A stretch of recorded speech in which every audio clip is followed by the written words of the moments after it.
da presença, da glória, da unção de Deus. Vem muitos adultos, né? Não vem só adolescente, não. Os adultos aproveitam. Temos fornalha, que acontece, fornalha, na terça, às 7h, é uma reunião de oração e eventos específicos, tá bom? Então, fica aí esse apelo para o seu coração. Envie. E você que é adolescente, não deixe de ir. Pastor, eu não posso ir, eu não posso pagar, me procura.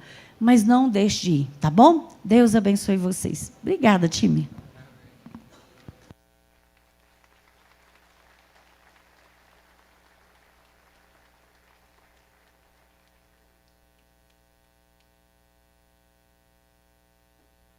Boa noite, gente. Graça e paz. Amém. Fique de pé no seu lugar, pegue a sua Bíblia. Quantos estão animados por aquilo que Deus tem para falar com você aqui nessa noite? Sim ou não? Se você veio para escutar Jesus, com certeza você está animado. Você está animado? Abra sua Bíblia comigo em 1 Crônicas, capítulo de número 22. Como que Deus é bom, irmãos. Deus tem nos direcionado durante esses tempos. E tem acontecido muitas coincidências. E eu não sei se você se lembra daquela frase que eu falei há um tempo atrás aqui, que, na verdade, não existe coincidência, né? As coincidências são pequenos milagres. Lembra da frase? Então, vamos lá. A coincidência é um pequeno milagre que Deus prefere não aparecer. E é isso. Não existe coincidência. São pequenas coisas, junções que Deus prefere não aparecer. Semana retrasada, semana passada foi meu pai que pregou, né? Foi meu pai. Semana retrasada, eu preguei um texto e, sem querer, eu preguei o mesmo texto que ele tinha pregado na semana anterior. Alguém pegou isso? Só que eu não peguei, gente. Minha mulher falou para mim em casa, falou, você viu que você pregou mesmo? Eu falei, você está brincando comigo, cara. Pus a mão na cara, falei, misericórdia, que uma nota que eu dei. Aí caiu a ficha, uma nota nada, cara. Né? Se Deus não permitiu eu nem pensar nisso, é porque ele queria falar alguma coisa diferente. Não é verdade? Sim ou não? Hoje, ontem ele me mandou uma mensagem, né? Ele tá para o Paraná, pregando no Paraná. E aí ele falou, olha, você prega amanhã e tal. E aí eu falei, vamos para cima. E aí hoje de manhã, eu comecei a orar, estava viajando, vim de viagem, orando, e Deus colocando uma palavra no meu coração. E eu pensei nessa música, né? Leva-me ao lugar. Aí eu falei assim, só que eu não vou pedir para a banda, cara, porque eu já sou queimado de tanta música que eu canto no meio da pregação e acabo com a banda, né? Porque eles tentam pegar o trem e vai indo. Eu falei, não vou pegar, não vou falar. Aí quando eu chego aqui, a Lorena está cantando a música, cara. Coincidências são pequenos milagres onde Deus prefere não aparecer. Para piorar, o Bebeto vem igual eu. Me ajuda aí, cara. 1 Crônicas, capítulo de número 22, versículo 7. Vamos lá. Já tiraram até foto nossa ali escondida, gente. Estou vendo o povo tirando foto, era para zoar depois. 1 Crônicas, capítulo 22, versículo 7. Perdão, capítulo 22, versículo 7. Quem achou, diga amém. Coincidentemente, sem querer, é o mesmo texto da célula. Quem estava na célula essa semana aí? Semana passada. Nós estávamos lá na célula e eu não pensei nisso, cara, mas foi coincidência mesmo. Disse-lhe... Davi está tendo uma conversa e ele fala o seguinte, disse-lhe, olha o que Davi está falando, meu filho, eu quis construir um templo em honra ao nome do Senhor meu Deus, mas o Senhor me disse, você matou muitos homens nas batalhas em que lutou. Olha só que forte isso, gente. Você matou muitos homens nas batalhas em que lutou, derramou muito sangue diante de mim. Por isso, não será você quem construirá um templo em honra ao meu nome. Verso 9. Contudo, você terá um filho que será um homem de paz. Fala assim comigo, será um homem de paz. Vamos lá, gente, fala assim, será um homem de paz. Olha o que diz o versículo, continuando. Darei a ele descansos de seus inimigos e de todas as terras vizinhas. O seu nome será, fala, Salomão. Que no original é Salomão, que quer dizer paz. Shalom. E darei paz e tranquilidades a Israel durante o seu reinado. E ele, não você, mas ele construirá um templo em honra ao meu nome. Ele será meu filho, e eu serei por seu pai, e eu estabelecerei o trono do seu reino sobre Israel para sempre. Eu quero que você, de pé, com a Bíblia aberta, a gente vai ler só o 9 de novo. Contudo, você terá um filho que será um homem de paz, e eu darei descanso, seu nome será Salomão. O verso 10, eu quero frisar para você entender mais uma vez. Ele, fala assim comigo, ele construirá um templo em honra ao meu nome. Amém? Fica com a sua Bíblia aberta, não feche, só feche os seus olhos. Não dá tique e fecha o olho, fecha a Bíblia, não fecha só o olho, não fecha a Bíblia. Pai, obrigado pela leitura da sua palavra. Pai, move aqui nessa noite com um espírito profético, Pai. Eu sinto a tua unção aqui nesse ambiente.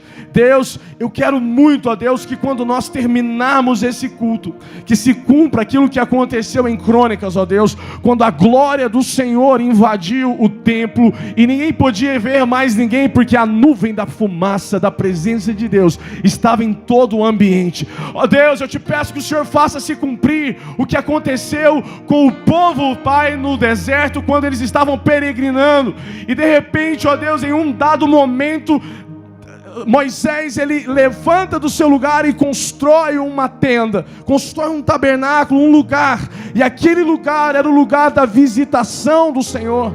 E a tua palavra fala, Deus, que quando Moisés se levantava e entrava naquele lugar, a glória do Senhor repousava naquele lugar, e o Senhor falava com ele face a face, como quem fala com um amigo. Jesus, Deus, faça-nos viver essa experiência face a face, com a Shekinah, com a presença, com a glória, com esse lugar preparado, com esse lindo momento que o Senhor tem para nós na sua presença. Ei Deus, como o Senhor fazia com Israel, eles se levantavam e olhavam para Moisés, desejando o que Moisés tinha. Um lugar preparado, uma tenda preparada, um lugar a sós com a sua presença. Ó Deus, ensina-nos e leva-nos a entender, ao entendimento de Cristo, ó Pai, que nada, absolutamente nada na nossa vida será suficiente sem a tua presença. Você pode levantar a tua mão e falar assim: Jesus, leva-me a entender esse momento, esse lugar que o Senhor tem para mim. Aleluia. Senta em paz, em tranquilidade, sem distrair. Querido, eu quero falar justamente sobre aquilo que nós estudamos na célula na última semana, mas não sobre aquele assunto, mas nesse texto. Porque, sabe, quando eu orava sobre aquilo que a gente ia conversar aqui nessa noite, sobre aquilo que eu ia trazer para os irmãos aqui nessa noite, eu fui muito alimentado pela reflexão dessa palavra. Davi um dia teve um surto, e o surto de Davi foi um surto justo.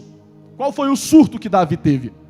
Davi um dia acordou, dentro do seu palácio, guerras que ele nunca imaginou, ele ganhou todas, ele destruiu grandes inimigos do povo de Israel, ele destruiu os gigantes, ele teve uma fama de um guerreiro imbatível, um homem ungido, um homem segundo o coração de Deus. E um dia esse cara que tinha tudo do favor de Deus, ele levantou, ele acordou, e ele teve um surto, cara, um surto justo. Qual surto, pastor?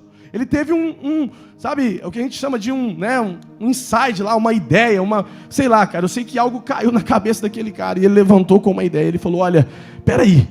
Ele olhou para onde ele estava, e ele olhou tudo que ele estava vivendo, ele viu a cama, ele viu o palácio, ele viu toda a sua glória, e ele falou: peraí, eu, um homem tão pecador, um homem, segundo, um homem que tem que ser direcionado por Deus, eu moro num palácio como esse, eu moro num ambiente como esse, mas o meu Deus, a arca da aliança, que era símbolo da presença, o meu Deus, a arca, não tem um lugar para habitar.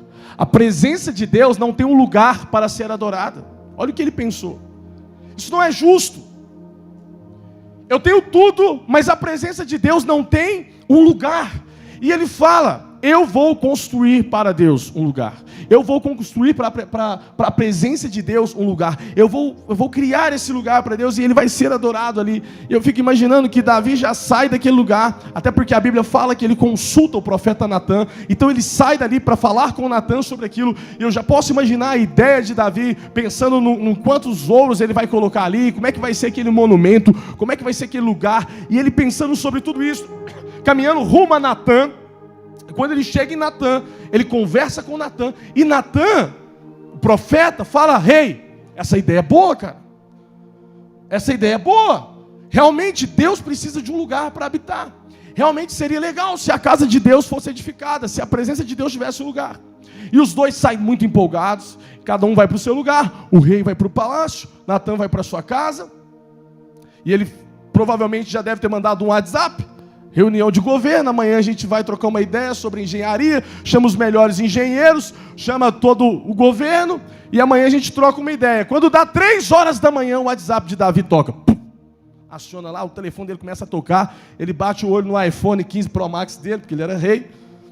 Sabe quem estava lá na chamada? Natã, profeta Natã. O cara já começa a tremer, perde o sono, atende o telefone e fala: rei, o senhor já convocou a equipe? Está tudo pronto, Natã. O que você tem para falar? Você tem mais alguma ideia? O que Deus falou com você? E Natã fala assim: olha, cancela, porque Deus me visitou essa noite e me falou que não é você que vai construir esse lugar. Irmão, eu fico pensando a frustração de Davi naquela hora. Você já pensou nisso? Porque ele tinha tudo para fazer aquilo. Imagina a honra, Deus te colocar na história para edificar o lugar para ele. E Natã manda cancelar o projeto, porque Deus fala: não vai ser Davi. Não vai ser Davi. E Davi então, não entendendo nada, o profeta fala: amanhã eu converso com você. O profeta chega e fala: olha, a ordem de Deus é que não será você. Então por que, Deus? Eu acho que todo mundo questionaria: por quê? E a palavra de Deus para Davi é: olha, Davi, você é um cara segundo o meu coração, eu amo você, você fez tudo o que eu te pedi, você foi um cara importantíssimo, você destruiu os inimigos de Israel, você abateu os filisteus, você era um homem de coragem, temente, você me ouvia, você era o cara lá do pasto, onde eu tirei uma criancinha, um adorador, você destruiu gigantes, você tinha o meu coração. Mas entenda uma coisa, Davi, existem coisas que você não nasceu para fazer, e existem coisas que a sua geração vai fazer. Aquilo que eu quero que você faça, o seu filho não vai poder fazer, o teu neto não vai poder fazer, mas aquilo que o teu filho vai fazer, você não pode, porque você é um homem de guerra, você é um homem de mãos que tem sangue, mãos sangrentas, você é um homem de espada, você é um homem que matou muitos, e você não pode pôr a mão, você não pode colocar a sua mão em qualquer tijolo de um lugar edificado para mim. Irmão, muito doido isso, né? O cara foi responsável por carregar a arca da aliança, a presença de Deus, de volta para Jerusalém. Ele teve a ideia de tirar a arca de novo e edificar a adoração de volta para Jerusalém. Mas quando se tratava de construir um ambiente para Deus, Davi não podia fazer. E aqui, meu irmão, Deus começa a descortinar algo para nós que assim abalou o meu como diz, o meu raciocínio espiritual, e eu quero muito que Deus toque em você sobre isso tudo que eu vou falar com vocês. Eu quero começar te fazendo entender aonde nós estamos vivendo. Eu não sei se você compreende, se você tem percebido isso, mas a gente tem vivido numa sociedade que tem colocado um padrão de busca pelo sucesso cada vez maior. Nós estamos vivendo numa sociedade que você não dá certo, você é simplesmente errado. Vocês já perceberam isso? Que se você não atingir o padrão de sucesso que eles estão impondo, você está ruim. Quem está percebendo isso? É tudo isso, toda hora você... Gente, eu abro meu Instagram, cara, falta dar uma depressão, porque aparece um moleque de 16 anos falando assim: vou te ensinar como conseguir o seu primeiro bilhão. Eu falei, esse menino é um cagão, acabou de tirar as fraldas, vai me ensinar a conseguir bilhão. Quem está comigo aí, está entendendo o que eu estou falando? Irmão, nós estamos vivendo num padrão de sociedade que está cada vez mais nos forçando a ter um empenho, a ter uma força, a ter uma idealização de que não, eu preciso fazer algo. E eu não sei você, quando a gente fala sobre doenças emocionais, parece que tem alavancado e crescido numa velocidade muito grande. É difícil eu fazer uma pesquisa aqui agora e falar, galera, quem tem problema de ansiedade, quem tem problema de depressão, quem tem crise de pânico. Eu já vi gente tentando levantar a mão aí já. Porque é 90%, 80% tem uma crise. E sabe qual é o nome dessa crise? O nome dessa crise é uma cultura, uma sociedade em volta de uma cultura de esforço, de resultado, de informação, de notícia, de que, olha, tudo está mudando e você tem que mudar. Se você não fizer, a tua empresa vai fechar. Se você não propagar, se você não for um cara do marketing, se você não for um cara disso, se você não fizer aquilo, olha, não vai ter mais espaço. A profissão que se você atua, daqui 5 anos não existe mais. O mercado está mudando, a economia está girando, vai ter guerra. E aí a guerra muda a inflação, e o dólar está tanto. E a gente começa a viver uma pressão por tantas coisas. Por tantas coisas. Irmão, entenda uma coisa, toda conexão, todo lugar, tudo tem um habitat natural. E é aqui que começam muitos problemas. Porque quando você olha para o peixe vive na onde, gente? Na água. Quando você olha para a planta dá certo na onde? Na terra. Se você tirar a planta da terra, ela morre. Se você tirar o peixe da água, ela morre. Se você pegar um pássaro e trancá-lo, por mais que ele viva, ele não vai viver como ele viveria no céu, porque tudo tem a sua fonte, tudo tem a sua conexão e tudo tem seu habitat. E o homem não é diferente. Assim como a planta sai da terra, ela morre. O peixe sai da água, ele morre. O pássaro é tirado do céu, ele não vive como ele poderia viver. O homem fora da presença de Deus não é o mesmo, porque ele foi criado nesse habitat, ele foi criado nesse ambiente. Aonde você foi gerado é aonde você precisa viver. Quando Deus cria o homem, é interessante, porque Deus acabou de fazer tudo. Presta atenção nisso. Deus acabou de fazer tudo, 6º dia. Ele fez tudo, e aí ele fala, agora eu vou criar o homem. E aí ele cria quem? Você.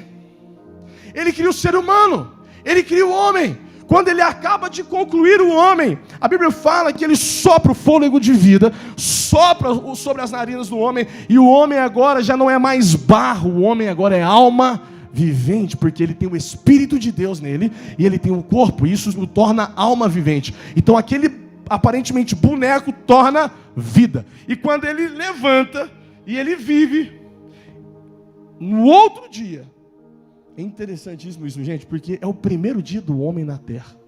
Você já imaginou o primeiro dia do homem na terra? Já parou para pensar como é que foi o primeiro dia do homem? A gente conhece tudo.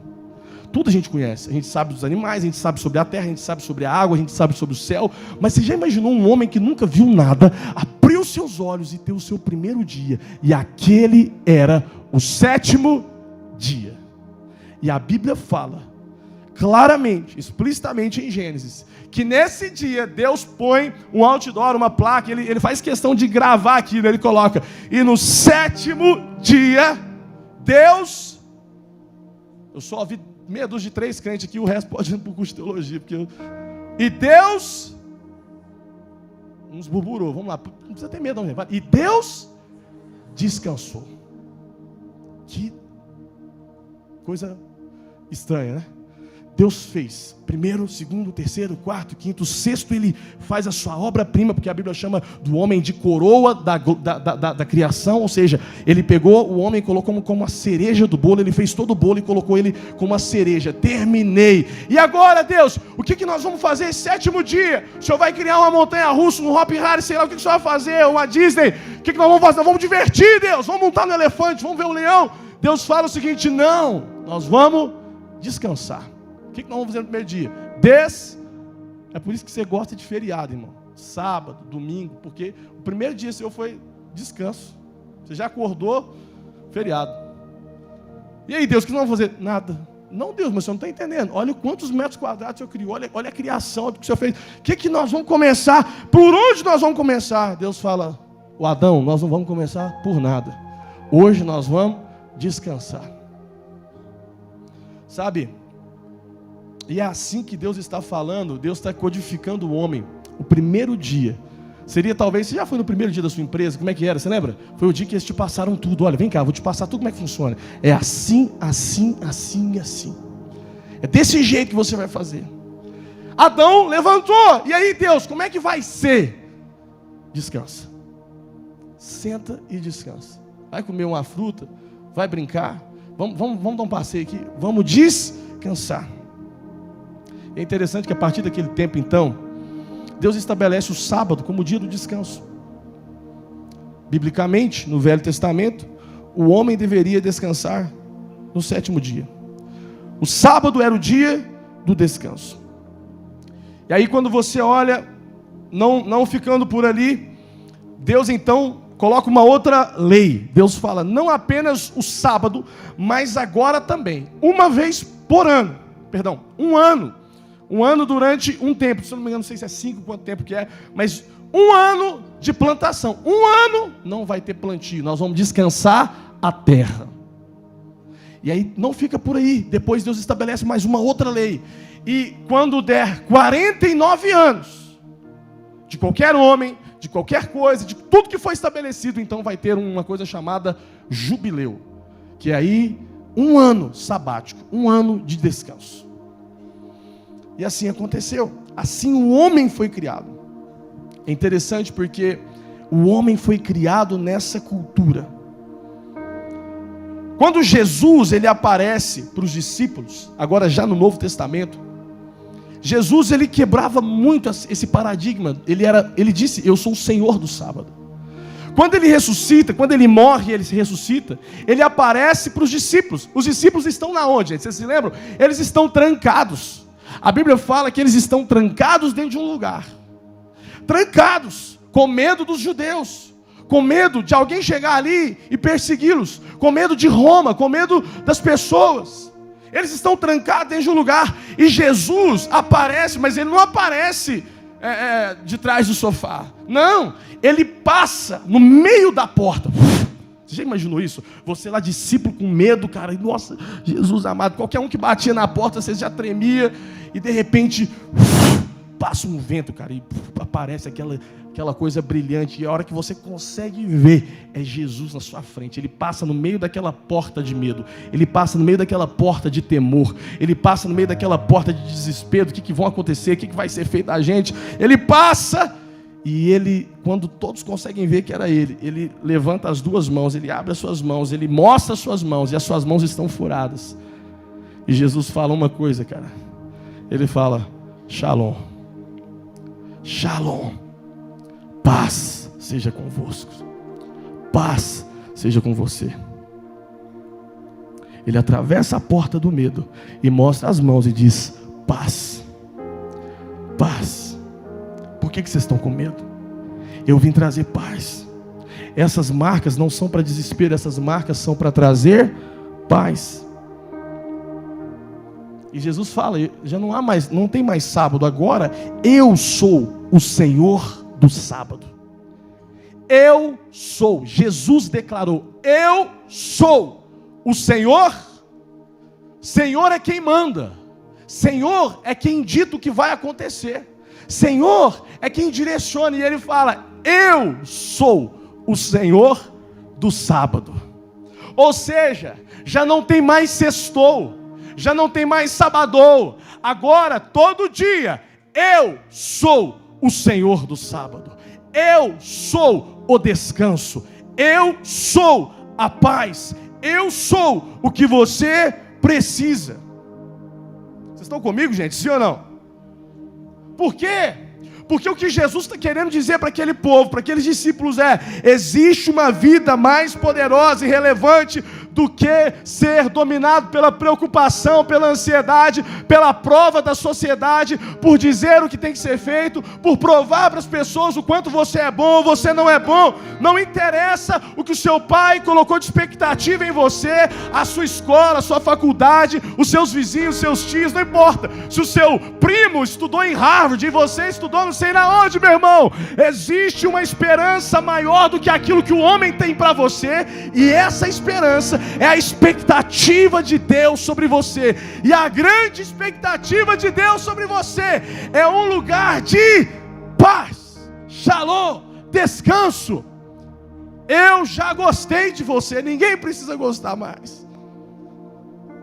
A gente criou um hábito lá na nossa casa, minha esposa e eu, de toda vez que a gente deixar os nossos filhos na escola, antes deles descerem do carro, a gente fala assim, ó, vocês são amados por nós e por Jesus. Porque toda vez que alguém tentar te destruir com essa percepção diferente, alguém falar, você é feio, você é aquilo, você é aquilo outro, peraí, mas meu pai, quando ele me deixou aqui, ele me deu uma outra identidade, ele me afirmou uma outra coisa. Por quê, meu irmão? Porque nós temos alguém que está afirmando sobre nós algo que ele já nos deu.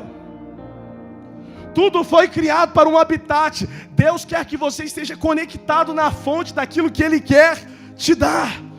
Irmão, isso é muito sério e você vai entender porque eu me desesperei ao enxergar essa palavra. Irmão, você precisa entender que só cresce em Deus, só consegue edificar em Deus quem vive em paz. Ei, Davi, você não vai construir nada para mim, você não vai edificar uma casa para mim, você não vai me dar um lugar. Quem vai fazer isso é Salomão, você não. Deus, mas eu sou segundo o seu coração. A resposta de Deus é simples: quem está em guerra não edifica nada para mim. Irmão, vamos lá, eu quero conectar o seu coração naquilo que Deus está falando aqui nessa noite. Deus simplesmente estava dizendo para Davi, para Natan e para a turma toda: homem que vive em guerra não constrói nada para mim. Quem edifica um lugar para mim são homens de paz, são homens de calmaria, são homens pacíficos, são homens que dentro deles ele está muito bem resolvido, ele sabe o que ele quer, ele sabe para onde ele está indo, nada está perturbando ele, ainda que o mundo inteiro está caindo ao redor, aqui dentro tem shalom, aqui dentro tem paz. Deus vira para Davi e fala: a sua mão está suja demais para construir um lugar para mim. Homens agitados não edificam lugares para Deus.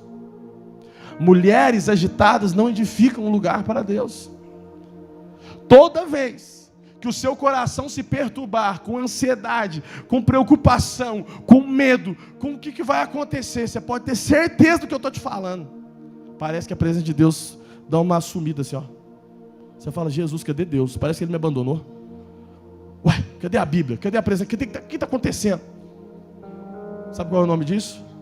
Deus não coloca a edificação do reino dele em homens agitados, em pessoas que estão perturbadas, que estão com medo demais. Você lembra dos discípulos? Jesus, nós vamos morrer. E Jesus está dormindo, cara. Jesus está dormindo. E Jesus não está dormindo porque ele não está fingindo que está acontecendo. Jesus está dormindo porque a tempestade que está de fora não está dentro. Jesus está dormindo porque a calmaria que eles esperavam do lado de fora já estava dentro dele, porque Jesus sabia que ele não nasceu para morrer dentro de uma água, Jesus sabia que ele não nasceu para morrer no mar da Galileia, Jesus sabia para onde ele estava indo, o propósito que ele tinha que cumprir, e não era água, barco, tempestade e vento que ia encerrar o propósito de Deus na vida dele. Vocês estão comigo, gente? Sim ou não?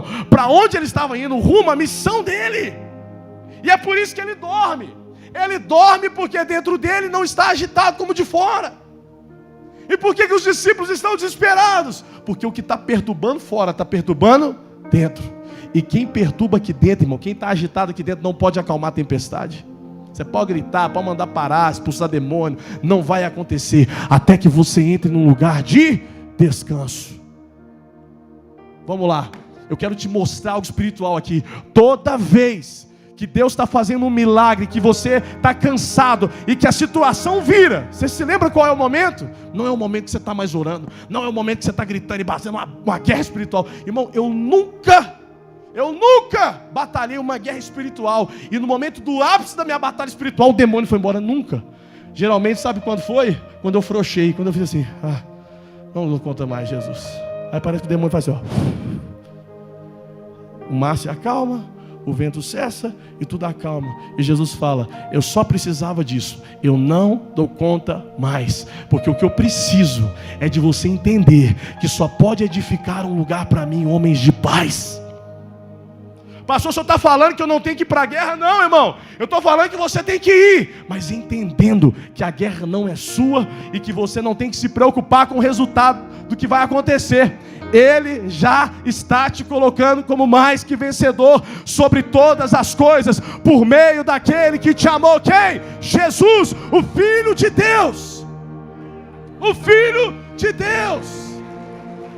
Homens de guerra não constroem um lugar para Deus. Jesus, quando estava lá Jesus um dia virou para os discípulos: você quer ser meu discípulo? Então entenda que o Filho do Homem não tem um lugar para repousar a sua cabeça. Você se lembra desse texto? Ou seja, o Filho do Homem não tem um lugar para descansar. Aí lá na cruz, a Bíblia fala que quando Jesus, ele grita, ele dá um brado. Vocês lembram desse brado? Quando ele fala o seguinte: tetelestai, está consumado, acabou, eu fiz, eu cumpri. O que tinha que ser feito, eu fiz. Eu já tirei os homens do império das trevas e os levei para o reino da luz. Eu fiz a obra que me foi proposta. E aí a Bíblia fala que então naquele momento ele repousa a sua cabeça. E ele descansa, ele repousa a sua cabeça. O mesmo termo de descanso, de repouso da cabeça, usado ali na cruz, é o mesmo termo que a Bíblia fala quando ele diz: o Filho do Homem não tem lugar para repousar a sua cabeça. Vamos lá, crente, você não entendeu. Eu quero te explicar para você compreender isso. Jesus só conseguiu o descanso que ele falou que o Filho do Homem não tinha quando ele conclui aquilo que ele tinha para fazer. Então ele descansa. É o mesmo termo. É o mesmo termo. Então a Bíblia nos fala que quando Jesus morre e cumpre a sua missão, ele descansa. Cumprindo então o seu propósito, ele entra em um descanso, porque ele fez o que ele tinha para fazer. Enquanto ele estava na terra, ele não tinha descanso. Passou por quê? Porque foi para isso que Jesus morreu, para que você tivesse um lugar preparado, um lugar de descanso. Agora, quando a Bíblia fala em Cristo você pode todas as coisas, você é mais que vencedor, é porque Ele já descansou para você. Vocês estão comigo, gente? Sim ou não? Ele já trabalhou no seu lugar. Pastor, o senhor está falando que eu tenho que entrar então num ritmo de vida, tipo, deixa a vida me levar? Não estou falando isso, irmão. Você tem que acordar e fazer as mesmas coisas, você tem que trabalhar, você tem que ir para a guerra, você tem que fazer tudo isso, mas entendendo que aqui dentro eu estou vivendo num lugar de descanso. O diabo sabe que um homem de guerras interiores não pode produzir nada. Eu não estou falando de você tirar férias, eu não estou falando disso, eu estou falando de descanso. Até porque tem muita gente que entra de férias e nunca descansa. Tem gente que para de trabalhar, mas não descansa, porque descanso não tem a ver com parar o corpo, tem a ver com entrar num estado de que eu estou dependente e confiante, eu não me importo. Sabe qual é a maior tradução de fé? O descanso. O descanso. Só tem fé quem descansa, irmão. Quem não descansa não tem fé. A pessoa que não consegue descansar não tem fé. E por que ela não tem fé? Porque ela não entra num estado de dependência. Ela não consegue entrar num estado de dependência. Sabe qual é o meu maior problema? Vou contar um medo que eu tenho. Não é bem um medo. Sei lá, deve ser um medo. Cara, eu não consigo, irmão, viajar no lado do motorista. Eu não consigo. Eu pego estrada, eu dirijo para cá, vou para todo lado. E sabe que uma coisa que eu não consigo é viajar junto com... Eu falo, não pode me dar aí que eu dirijo, irmão. Sabe qual é o nome disso? A falta de descanso, confiança, fé. É obviamente que eu estou traduzindo aqui para você dentro de um exemplo, mas é mais ou menos isso. Tem gente que não consegue viajar do lado de Deus. Ele tem que estar dirigindo a vida dele o tempo inteiro. Deixa que eu faço, deixa que eu resolvo. O pau quebrou, você está lá resolvendo. Você quer cuidar da casa inteira, da família inteira. É você que cuida dos BO, tudo, porque você não descansa. E está aí, está morrendo. Eu não entendo. Eu trabalho tanto, eu faço tanto, eu produzo tantos, conteúdo, eu contacto tantos clientes, eu ofereço tanto o meu serviço, mas parece que eu não produzo, eu não ganho na medida que eu estou produzindo. E Deus está falando para você, é porque não tem a ver com o tanto que você produz, tem a ver com o tanto que você descansa. Não tem a ver com o teu esforço, tem a ver com a tua confiança. É por isso, irmão, que Abraão, quando ele plantava, o povo ficava endemoniado, porque ele plantava uma semente, colhia 100, colhia 1000. E os caras lá batendo inchado e não colhendo nada, porque não tem a ver com o teu empenho, não tem a ver com o quanto que você é bom, qualificado, o quantos, PhD que você é, tem a ver com quem está trabalhando a sua terra, com quem está cuidando de você, tem a ver com quem está te ajudando, te fornecendo, te alimentando. Vamos lá, crente, para de ser um espectador de coach, começa a ser um espectador da palavra de Deus. Porque a mídia vai o tempo inteiro falar para você, a internet o tempo inteiro, você pode, há algo dentro de você, há um esforço dentro de você, você tem que fazer, e aí está tudo aí dentro já, e Deus está falando assim, para com isso, amigo, começa a me colocar no seu dia a dia, começa a me colocar em cada atitude sua. É por isso que você parou de orar, você confia tanto em você que você não precisa mais de Deus, você não precisa mais de Jesus. Irmão, tudo que Jesus quer é que você coloque Ele no seu dia a dia. Você vai sair, a primeira coisa que a minha filha faz quando eu entro no trevo, pai, a gente não orou, porque ela já entendeu que eu não posso entrar dentro de uma estrada, uma rodovia, sem falar, Jesus, me protege. Mas o senhor não está preparado, não, o senhor não tem experiência, eu tenho, irmão, mas a minha experiência não me capacita dos intentos de Satanás, dos intentos do diabo, das armadilhas do inimigo. Ela já entendeu que por mais que eu acelero e pise, eu tenho consciência, quem põe a mão naquele volante é Deus. Ei, é isso que Deus está querendo mostrar para você. Você pode ser o melhor profissional do mundo, mas coloque diante de Deus aquilo que você está fazendo. É por isso que nós temos uma geração que ora pouco demais, porque ela depende mais do seu esforço do que da soberania de Deus, do que do poder de Deus. Porque quando você faz algo, em vez de você falar, oh, Jesus, muito obrigado, porque o Senhor me deu um dom, o Senhor me deu um talento, eu estou trabalhando, oh Deus, manda mais cliente, me abençoa, Jesus. Não, você prefere assim, deixa eu ir para as estratégias de marketing. Não vai adiantar branding, não vai adiantar tráfego, não vai adiantar não é tráfego não, tá, gente? É tráfego. Não vai adiantar nada se Deus não colocar a mão naqueles robôs do Instagram lá do Zuckerberg e sei lá mais quem. Vocês estão comigo, sim ou não? Sim ou não, gente? É isso, cara.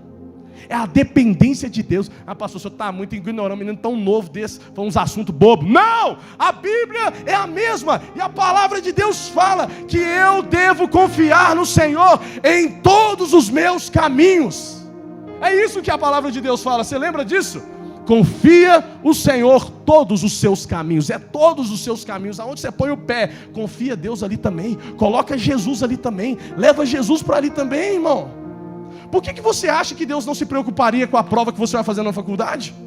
Por que você acha que o Espírito Santo não pode te ajudar no seu trabalho? Por que você acha que o Espírito Santo não pode te ajudar na tua escola? Nós temos uma geração que ora pouco porque nós deixamos de confiar no Senhor e começamos a entender e a perceber, como Davi, deixa eu edificar essa casa aí, porque eu sou o cara que derruba o filisteu, que faço tudo, eu vou construir. E Deus não chega em Davi e fala, não, você tem guerra demais, você é um cara de guerra, para construir para mim tem que ser um cara de paz.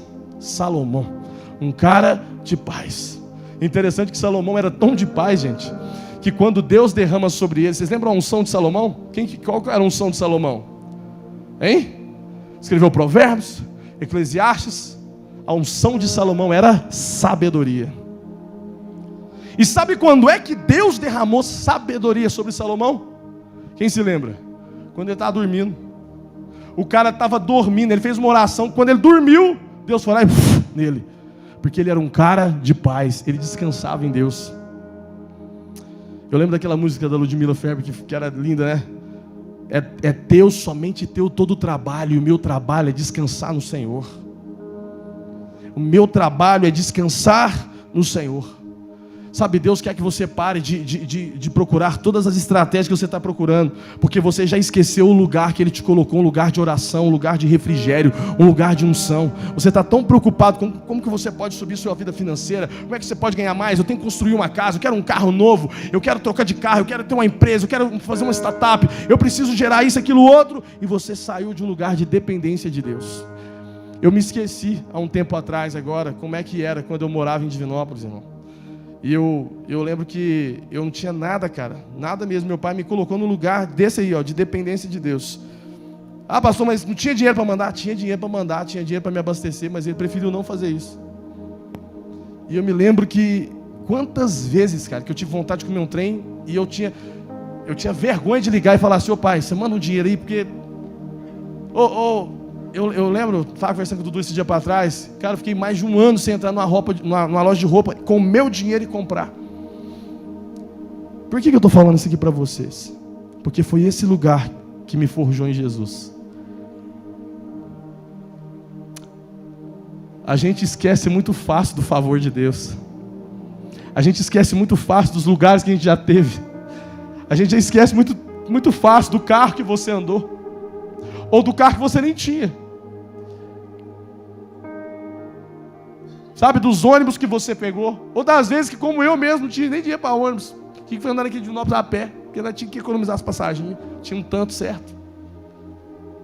Sabe? Aonde você já teve que você esqueceu que foi Deus que te levou? Foi Deus que te conduziu. Não era para estar onde você está. Não era para ter o que você tem. Mas a sua dependência em Deus te trouxe até onde você está. E vai te levar até onde você quer chegar. Não é o quanto você sabe. Por favor, irmão, para de escutar essa cultura social de que se você quiser, você pode. Eu não estou falando que você não pode. Eu só estou querendo dizer que se Jesus não quiser, você não pode. Que se Deus não quiser te levar, não tem nada, não tem amigo, não tem influência que te leva.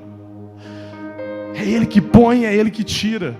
A Bíblia fala que é Ele que dá a comida para os pássaros, é Ele que veste os lírios melhor do que o próprio Salomão. Em toda a sua glória, Deus vai te dar tudo que você precisa quando você entrar no descanso dEle. O justo viverá pela fé. O que é justo? O que vive em paz. A Bíblia fala, seja a paz o árbitro do seu coração. E tem muita gente que acha, e eu não tiro o mérito disso, você pode colocar aí também, que o árbitro do seu coração é tomar decisões. Aí se eu tiver paz, eu vou fazer, não, tudo bem, pode colocar como isso também. Mas o que a Bíblia está querendo dizer é que seja paz o árbitro do seu coração, é que o árbitro estará lá o tempo inteiro. Irmão, o que você precisa entender é que Deus não quer que você tome decisões em paz. Deus quer que você viva em paz. Tem gente que só procura Deus para tomar uma decisão em paz. Se você vivesse em paz, estava mais fácil. Quando o trem aperta, você fala, pastor, ora para mim, eu não estou com paz, eu preciso ter paz no meu coração. Por que você não vive em paz? Porque você colocou na tua cabeça que paz é algo acessado, e não é. Paz é uma pessoa. Eu sou o Senhor do sábado, eu sou o descanso, eu sou Shalom, eu sou a paz, eu sou o que você precisa para ficar quietinho, esperando eu agir e não você colocar os seus dedinhos aí para fazer alguma coisa. Para de procurar paz e começa a andar nela. O nome dela é Jesus. Salomão é incrível, um homem de paz. Também colocado como G de Dias, era um outro nome conhecido de Salomão, G de Dias, que quer dizer amado por Jeová. Amado por Jeová, porque só tem paz quem sabe que é amado. Eu não preciso da sua aprovação, eu não preciso saber se você está gostando ou não, eu não preciso saber, sabe, querido, para de ficar tentando a aprovação social das pessoas, o que vão dizer, o que vão pensar. Ande em paz, ande sabendo que você é amado por Deus. E quando é que eu tenho isso, pastor? Quando eu acesso esse lugar chamado paz, Jesus, descanso. A Bíblia fala que Jesus um dia falou, olha, o meu fardo é leve. O meu fardo é leve. Então eu quero te falar uma coisa. Se a tua vida está muito pesada, talvez você não está carregando o que Jesus queria que você carregasse. Se você é o tipo de cara que fala, ser crente é tão difícil, eu quero te falar, seu Deus é outro, não é Jesus. Seu Deus é a religião. Seu Deus é a aprovação, mostrar para os outros que você é crente. Você já viu um meme por aí, o cara falando, ser crente é difícil demais. Não pode fazer isso, não pode fazer aquilo. Irmão, não tem nada de história aí pro Dudu, porque ele que gosta de ficar mandando essas três aí. Deixa eu falar algo para vocês. Não existe isso, irmão. Preste atenção. Se está difícil, é porque não é Jesus. Tem que ser divertido. Tem que ser bom. Se para você estar aqui hoje nossa, então você está fazendo uma obrigação para Deus. Deus não está aceitando tua adoração. Deus não aceita peso. Está entendendo? Deus não quer peso. Deus não quer ser fardo na sua vida. Porque o fardo dele é leve, é suave, é descanso, é entender que é graça. Ah, Deus vai pesar, irmão. Que pesar, amor, irmão? Ele vai me abraçar, Ele vai tirar o meu pecado, Ele vai fazer como Ele fez com o filho pródigo. Eu tiro sua sujeira, eu tiro o seu fedor, eu te dou um anel novo, eu te dou uma sandália, eu te coloco uma túnica, para que todos olhem e falem, como é que pode? E eu falar, Ele é meu filho, e eu posso amá-lo, eu posso trazê-lo de volta, ainda que ninguém entenda, Ele tem um lugar na mesa. Ei, meu irmão, você pode rodar o mundo inteiro, você pode até estar sentado nessa cadeira se sentindo péssimo, se sentindo o pior pai, o pior marido, se sentindo o pior ser humano, o mais pecador, o mais lascado de todos. Eu quero te dizer uma coisa: Jesus olha para você e fala, você é amado, e o que eu tenho para você eu não tenho mais para ninguém. Eu te dou descanso, eu te dou paz, eu te dou um fardo leve. Você não precisa viver essa vida fadigada de ansiedade, de depressão, com medo de tudo do futuro que vai acontecer. Ei, eu já estou no amanhã, porque eu sou o alfa, o ômega, o princípio e o fim de todas as coisas.